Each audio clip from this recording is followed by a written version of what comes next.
Assalamualaikum warahmatullahi wabarakatuh. Kembali lagi dalam pelajaran geografi.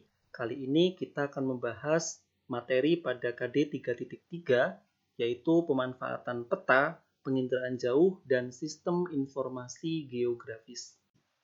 Adapun tujuan pembelajaran pada pertemuan kali ini yaitu menganalisis keruangan pada sistem informasi geografis atau SIG, di mana nantinya terdapat 4 subsistem, yaitu subsistem masukan data atau data input, subsistem penyimpanan dan pengambilan data, subsistem manipulasi dan analisis data, dan yang terakhir adalah subsistem penyajian data atau output. Sebelum mempelajari subsistem dalam analisis sistem informasi geografis, kita akan mempelajari mengenai komponen sistem informasi geografis. Komponen SIG merupakan pendukung SIG terdiri dari perangkat keras dan perangkat lunak untuk keperluan masukan, penyimpanan, pengolahan, analisis, dan tampilan informasi. Yang pertama yaitu perangkat keras atau hardware, yaitu perangkat fisik yang merupakan bagian dari sistem komputer yang dapat mendukung analisis geografis dan pemetaan. Perangkat keras tersebut antara lain digitizer yang merupakan alat yang digunakan untuk mengubah data teristris atau data lapangan menjadi data digital. Plotter adalah alat yang digunakan untuk mencetak peta yang lebar atau besar. Kemudian printer, alat yang digunakan untuk mencetak data maupun peta dalam ukuran yang relatif kecil. Kemudian CPU atau Central Processing Unit adalah pusat pemrosesan data-data digital. Video atau Visual Display Unit merupakan komponen yang digunakan sebagai layar monitor untuk menayangkan hasil pemrosesan CPU. Disk drive yaitu bagian CPU yang mampu menghidupkan suatu program, dan tape drive yang merupakan bagian dari CPU yang mampu menyimpan data hasil pemrosesan. Kemudian perangkat lunak atau software, sistem operasi yang mendukung atau menyediakan fasilitas pengoperasian SIG, misalnya Microsoft Windows, Linux, dan sebagainya. Kemudian software aplikasi, misalnya Mapinfo dan ArcGIS, dan sebagainya. Dan software pendukung bahasa pemrograman seperti Basic, Fortran, dan sebagainya. Dan komponen yang ketiga yaitu brainware, yaitu untuk dapat mengoperasikan suatu sistem informasi geografi sangat diperlukan kemampuan manusia yang bagus dalam mengorganisasikan data dari penginderaan jauh yang telah didapatkan. Materi yang selanjutnya yaitu analisis keruangan pada sistem informasi geografis atau SIG terkait potensi wilayah dan kesehatan lingkungan. Analisis keruangan pada sistem informasi geografis atau SIG. SIG merupakan sistem yang mengelola pangkalan data atau database yang berisi data dengan referensi geografis dan memiliki informasi spasial. Nah, SIG ini memiliki 4 subsistem. Yang pertama yaitu subsistem masukan data atau data input. Pada subsistem ini ada proses pengambilan, pengumpulan, dan pengubahan data spasial dan tematik ke dalam bentuk digital. Ada 2 jenis data, yakni data spasial dan data atribut. Data spasial adalah sebuah data yang berorientasi geografi dan memiliki sistem koordinat tertentu sebagai dasar referensinya. Kenampakan spasial dapat bersifat data diskret atau data kontinu. Data diskret merupakan data yang memiliki nilai tertentu dan tidak kontinu. Contoh kenampakan diskret diantaranya mata air panas, hutan hujan tropis, sungai, jalur tornado atau gangguan gempa bumi, jalan, bangunan, dan tipe penggunaan lahan. Data diskret ditunjukkan pada peta menggunakan simbol titik, garis, atau area untuk menunjukkan lokasi dan distribusi kenampakan geografis tersebut. Simbol titik mewakili satu data spasial. Simbol titik dapat mengambil bentuk titik, ikon, gambar, huruf, lingkaran, kotak, atau bentuk geometris lainnya. Simbol garis umumnya menghubungkan beberapa data spasial dengan karakter yang sama. Simbol garis antara lain dapat berupa garis tunggal, garis ganda, garis titik-titik, dan garis putus-putus. Simbol area antara lain dapat berupa pewarnaan, arsiran, dan pola titik. Kemudian data kontinu menunjukkan nilai numerik yang dapat diukur untuk karakteristik tertentu ada di mana-mana. Contohnya, setiap lokasi yang memiliki elevasi terukur yang sama, atau suhu, tekanan udara, atau kepadatan penduduk. Distribusi data kontinu sering ditampilkan dengan menggunakan garis isoline. Garis isoline adalah garis pada peta yang menghubungkan titik-titik dengan nilai numerik yang sama. Beberapa contoh garis isoline antara lain garis isoterm atau yang menghubungkan tempat dengan suhu yang sama atau temperatur yang sama. Garis isobar yaitu menunjukkan tekanan udara yang sama. Garis isobat dan garis isohed yang menghubungkan tempat-tempat dengan curah hujan yang sama. Kemudian data atribut menggambarkan karakteristik kenampakan spasial dan informasi deskriptif tentang kenampakan geografis.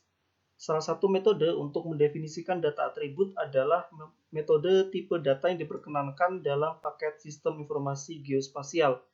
Tipe data yang digunakan dalam SIG mencakup teks seperti nama atau keterangan, angka untuk jumlah, tanggal, dan data multimedia. Contohnya, sekolah dapat mempunyai data atribut seperti jumlah ruang kelas dan jumlah siswa yang berbeda. Metode kedua untuk mendefinisikan data atribut adalah metode skala pengukuran.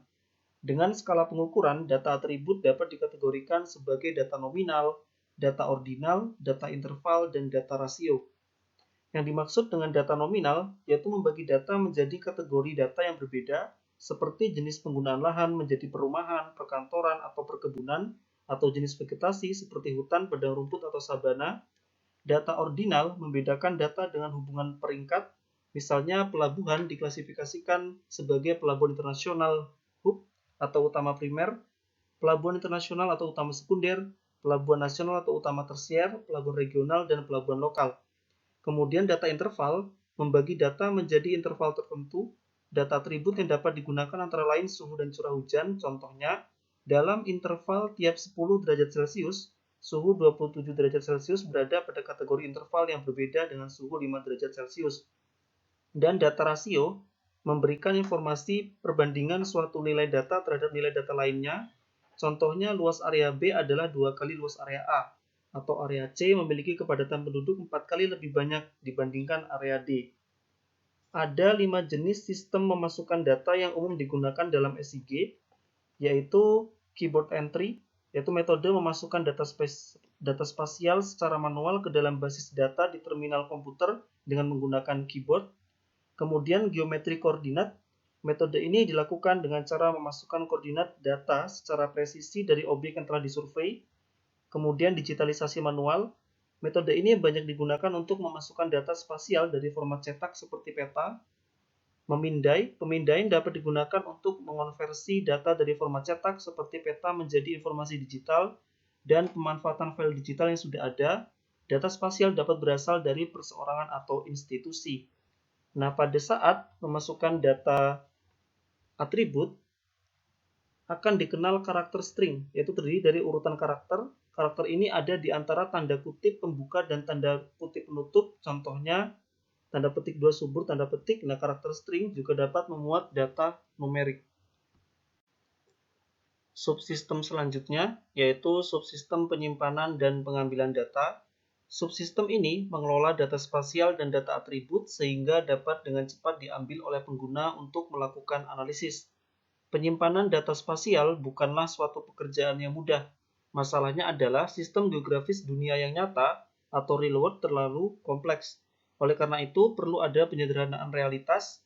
Penyederhanaan realitas disebut sebagai model data. Model data untuk data spasial. Model data adalah model yang tersusun dari data-data dan bagaimana data tersebut saling berkaitan dan berhubungan satu sama lain. Untuk data spasial atau data keuangan, ada 2 model data. Kedua model data itu adalah model data vektor dan model data raster. Model data vektor, dalam model data vektor, entitas di dunia nyata dikelompokkan menjadi kenampakan geografis yang didefinisikan dengan jelas berdasarkan geometri titik, garis, dan poligon. Hubungan kenampakan geografis yang disimbolkan dengan titik, garis, dan poligon dalam posisi saling berdampingan disebut dengan tipologi. Untuk memahami tipologi, kita perlu memahami istilah-istilah berikut. Yang pertama yaitu simpul. Simpul merupakan sebuah perpotongan lebih dari 2 garis atau rangkaian atau jaringan, atau titik awal dan titik akhir rangkaian atau jaringan dengan nomor simpul. Kemudian rantai atau chain, garis atau rangkaian atau jaring dengan nomor berantai, nomor simpul awal dan akhir, serta poligon kiri dan kanan. Dan poligon yaitu area dengan nomor poligon, rangkaian rantai yang membentuk area dalam urutan searah jarum jam. Poligon memiliki titik awal dan titik akhir pada titik yang sama. Kemudian model data raster menggambarkan lokasi geografis sebagai suatu susunan sel yang saling berkaitan. Yang selanjutnya yaitu model data untuk data atribut. Data atribut merupakan informasi yang melengkapi data spasial. Data atribut disimpan dengan model data. Model-model data itu antara lain model data tabular. Model tabular adalah model awal yang digunakan sebagian besar paket perangkat lunak SIG untuk menyimpan data atribut. Kemudian model data hierarki. Model data hierarki mengatur data dalam kategori berbentuk pohon seperti dalam silsilah keluarga. Kemudian model data jaringan. Model data jaringan mengatur data dalam suatu jaringan. Dan yang terakhir yaitu model data relasional. Model data relasional mengatur data dalam tabel. Data relasional sering disimpan pada beberapa tabel. Tabel-tabel ini dimanipulasi oleh Relational Database Management System atau RDMS. Tabel dapat digabungkan atau direferensikan satu sama lain oleh common field atau bidang relasional. Biasanya, common field adalah nomor identifikasi untuk penampakan geografis yang dipilih, misalnya nomor poligon suatu area. Kemampuan untuk menggabungkan tabel melalui penggunaan common field menjadi esensi model data relasional. Untuk menaruh data spasial, subsistem ini biasanya menggunakan sistem manajemen basis data atau Database Management System atau DBMS. Subsistem selanjutnya yaitu subsistem manipulasi dan analisis data. Subsistem ini memungkinkan pengguna untuk menentukan dan mengeksekusi prosedur spasial dan atribut untuk menghasilkan informasi spasial. Yang pertama yaitu manipulasi data. Manipulasi data dilakukan dengan cara memperbarui pengelompokan pengurutan data spasial, geocoding atau menambahkan lokasi sebenarnya ke data, melakukan pembaruan data atribut, dan menyesuaikan dengan perubahan dalam konfigurasi peta. Geocoding merupakan upaya untuk menghubungkan data non-spasial dengan peta dasar geografis untuk tujuan penggunaan dan analisis data dalam SIG. Contohnya, mencocokkan lokasi suatu penampakan geografis dengan menambahkan informasi spasial. Yang kedua yaitu analisis data. Kekuatan sebenarnya dari SIG adalah kemampuannya untuk menganalisis data spasial. Selain perhitungan geometrik yang mencakup pengukuran jarak, bentuk, dan volume, analisis yang umum dilakukan dalam SIG antara lain adalah analisis statistik. Analisis statistik adalah pengkajian data berupa angka yang dikumpulkan dan digolong-golongkan sehingga dapat memberi informasi yang berarti mengenai suatu masalah atau gejala. Ada beberapa fungsi analisis statistik, di antaranya yaitu analisis statistik dapat digunakan untuk mengungkapkan pola dan karakteristik serangkaian kenampakan geografis secara keseluruhan. Analisis statistik juga berguna untuk meringkas data, seperti menghitung jumlah bidang penggunaan lahan di masing-masing kategori, luas bidang penggunaan lahan yang terkecil dan yang terbesar, luas bidang penggunaan lahan rata-rata, dan total luas bidang penggunaan lahan di setiap kategori. Analisis statistik juga digunakan untuk mengidentifikasi dan mengonfirmasi pola spasial seperti pusat dari sekelompok kenampakan geografis, tren, atau apakah kenampakan geografis itu membentuk gugus. Selanjutnya yaitu analisis bentuk lahan atau terrain analysis. Analisis bentuk lahan menggunakan data elevasi atau data ketinggian, khususnya model elevasi digital untuk menunjukkan karakter permukaan lahan. Analisis bentuk lahan tidak dapat dipisahkan dari pemetaan bentuk lahan atau terrain mapping. Analisis bentuk lahan sekarang menggunakan Digital Elevation Models atau DEMS atau model ketinggian digital, Digital Elevation Model atau DEM, yang kadang-kadang juga disebut Digital Terrain Model atau DTM, merupakan suatu gambaran informasi digital tentang ketinggian di suatu bagian permukaan bumi. Analisis bentuk lahan mempunyai beberapa peranan yang cukup penting, di antaranya yaitu deskripsi bentuk lahan. Analisis bentuk lahan bertujuan untuk mendeskripsikan bentuk lahan secara kuantitatif dengan mengetahui atribut topografi seperti gradien kemiringan, kelengkungan, dan daerah tangkapan air khusus atau catchment area, dan mengekstraksi kenampakan dataran, misalnya pegunungan dan jaringan perairan dari model elevasi digital. Menyediakan dasar untuk stratifikasi tempat pengambilan sampel, menghasilkan variabel prediktor untuk media model landscape tanah atau soil landscape model, dan meningkatkan kualitas visualisasi dan komunikasi, contohnya gambar relief terbayang atau shade relief image. Analisis data yang selanjutnya yaitu overlay. Overlay merupakan suatu prosedur penting dalam analisis SIG. Analisis overlay merupakan proses penumpang susunan beberapa lapisan atau layer data spasial atau lebih yang menghasilkan data spasial baru yang mengintegrasikan informasi dari lapisan penyusunnya untuk dianalisis. Salah satu dari dua lapisan adalah lapisan dasar dan yang lainnya adalah lapisan input. Setiap kenampakan geografis alam output berisi kombinasi atribut dari kedua lapisan. Dua metode overlay yang umum adalah union atau gabungan dan intersect atau irisan. Union overlay menunjukkan semua kenampakan dari beberapa lapisan yang ditumpang susunkan.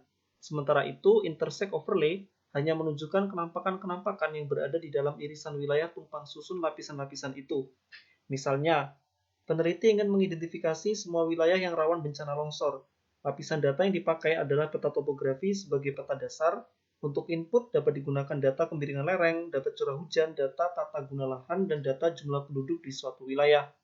Daerah yang rawan longsor adalah daerah dengan kriteria tingkat elevasi yang tinggi dan kemiringan lereng yang curam serta curah hujan yang tinggi. Analisis Union Overlay akan mengidentifikasi semua wilayah yang memenuhi seluruh kriteria tersebut dan mengelompokkannya menjadi daerah rawan longsor.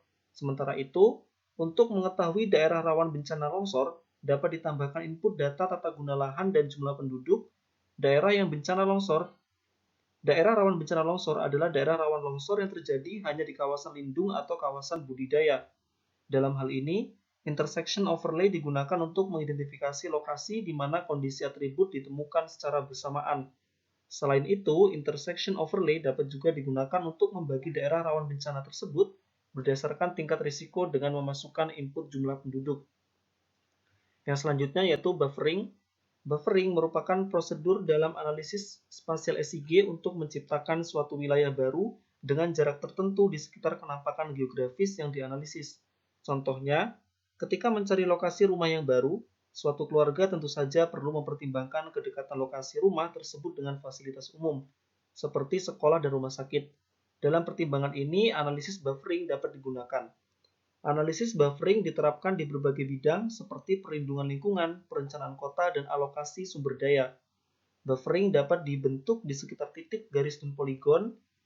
Buffering di sekitar titik berbentuk lingkaran, buffering di sekitar garis berbentuk koridor, buffering di sekitar poligon adalah poligon yang lebih besar dengan bentuk serupa. Kemudian yang terakhir yaitu subsistem penyajian data atau output. Subsistem ini adalah prosedur di mana informasi dari SIG disajikan dalam bentuk yang sesuai dengan keperluan penggunaan data. Penyajian data dapat dilakukan dalam 3 bentuk, yakni salinan dalam bentuk cetakan, data digital atau soft copy, dan bentuk elektronik atau bentuk biner. Ada satu lagi analisis data, yaitu networking, yaitu analisis yang bertitik tolak pada jaringan yang terdiri dari garis-garis dan titik-titik yang saling terhubung. Analisis ini sering dipakai dalam berbagai bidang, misalnya sistem jaringan telepon kabel listrik, pipa minyak atau gas, pipa air minum, atau saluran pembuangan. Demikian materi yang dapat disampaikan pada pertemuan kali ini. Terima kasih atas perhatiannya. Wassalamualaikum warahmatullahi wabarakatuh.